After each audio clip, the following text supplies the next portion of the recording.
and welcome to part 24 of my report on the McCarrick Report by Patrick Parson. Continuing Chapter 8 of the McCarrick Report, Tenure as Archbishop of Newark, 1986 to 2000, we look into what Archbishop McCarrick is doing with his own Archdiocese of Newark. Page 60 tells us he was recognized as an effective leader of his archdiocese. Archbishop McCarrick helped build the new Archdiocese Center in downtown Newark, forgave $10 million of impoverished parish debts, and looked for increased donations at the archdiocese level. He built a Redemptoris Mater diocesan seminary in the archdiocese to encourage vocations and to foster internationalism within the clergy, bringing seminarians from around the world to study and to be ordained in Newark. In fact, McCarrick ordained 16 priests in the Catholic Basilica of the Sacred Heart in Newark on May 29, 1999. The 16 new priests were from at least 11 different countries: the Philippines, South Korea, Dominican Republic, Trinidad, Tobago, Poland, Wales, Mexico, Tanzania, Malta, and Vietnam. The report doesn't indicate if any were from the United States.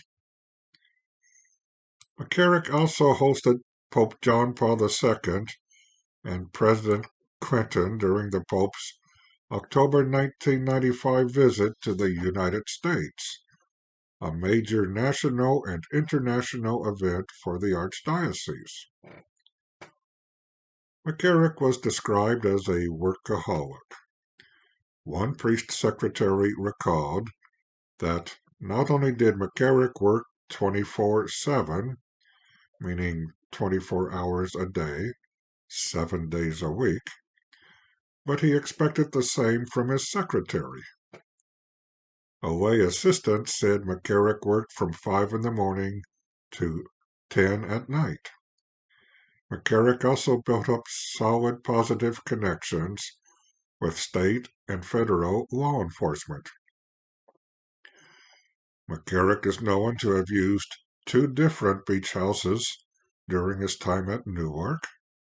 The first one, located in Seagirt, New Jersey, was purchased by the Metuchen Diocese in 1985, sold to the Newark Archdiocese in 1988, and sold to a private party in 1997.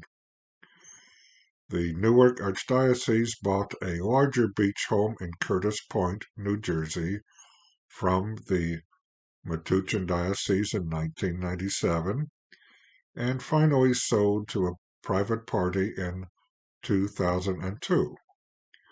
According to the report, there are no known allegations of misconduct by McCarrick at the second house.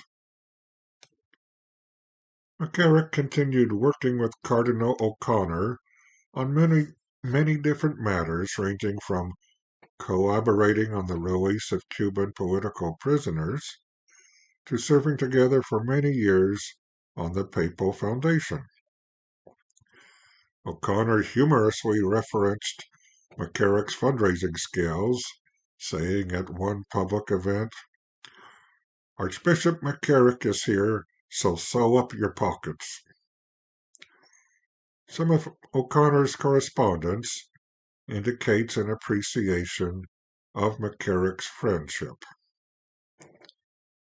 McCarrick also continued his close relationship with some of the Catholic families from the New York area, performing marriage ceremonies from his grown nieces and nephews, and baptizing many of their children.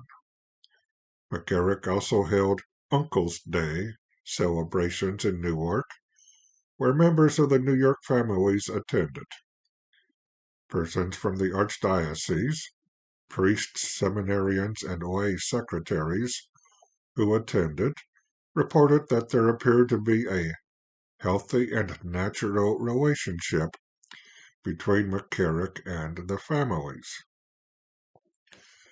So from all this, we see that despite McCarrick's heavy international traveling, he was still deeply involved in his archdiocese.